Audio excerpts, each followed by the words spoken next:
মৌমাছি একটি অত্যন্ত গুরুত্বপূর্ণ ও উপকারী পতঙ্গ, যা প্রাকৃতিক পরিবেশ এবং কৃষির জন্য অপরিহার্য।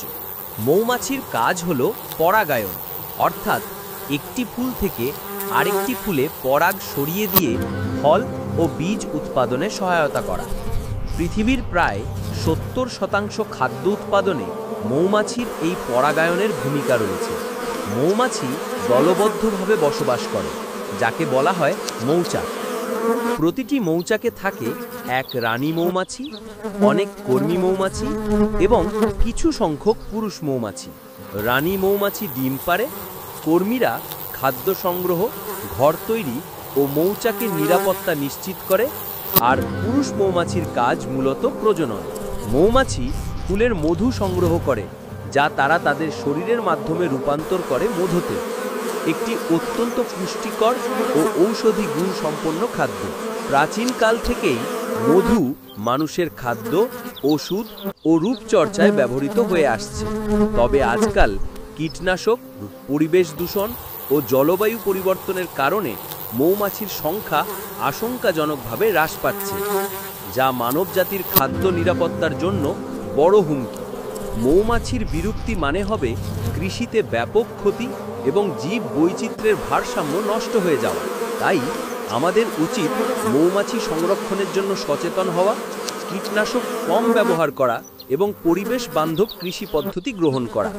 এই ক্ষুদ্র পতঙ্গটির গুরুত্ব আমরা যত দ্রুত বুঝতে পারব, ততই আমাদের ভবিষ্যৎ সুরক্ষিত থাকবে। মৌমাছির বৈজ্ঞানিক গুণাবলী আমাদের জন্য অত্যন্ত বিস্ময়কর। মৌমাছির বৈজ্ঞানিক নাম হল এপিস মেলিফেরা, যা মধু বহনকারী অর্থে ব্যবহৃত হয়। এই ছোট্ট পতঙ্গটির মস্তিষ্ক অত্যন্ত উন্নত এবং তা মাত্র কয়েক মিলিগ্রাম হলেও হাজার হাজার ফুলের অবস্থান, গন্ধ ও পথচিত্র মনে রাখতে পারে।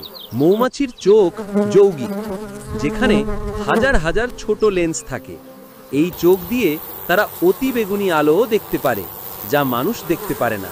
মৌমাছির শরীরে থাকে একটি বিশেষ এনজাইম, যেটি ফুলের মিষ্টি রসকে রূপান্তর করে ঘন ও সংরক্ষণযোগ্য মধুতে। তাদের পাখা প্রতি সেকেন্ডে প্রায় 200 বার ঝাপটায়, যার ফলে তাদের গুঞ্জন শব্দ তৈরি হয়। আরেকটি অসাধারণ বৈজ্ঞানিক দিক হল মৌমাছির নৃত্য বা ওয়াগেল ডান্স। এই নাচের মাধ্যমে তারা অন্য মৌমাছিদের কাছে খাবারের অবস্থান ও দূরত্বের তথ্য জানায়, যেটি একটি জটিল যোগাযোগ পদ্ধতি।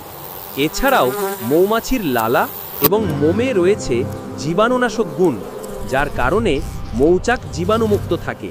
এই বৈজ্ঞানিক গুণাবলী শুধু মৌমাছির টিকে থাকার জন্য নয়, বরং মানুষের কৃষি, চিকিৎসা ও পরিবেশ রক্ষার দিক থেকেও গুরুত্বপূর্ণ।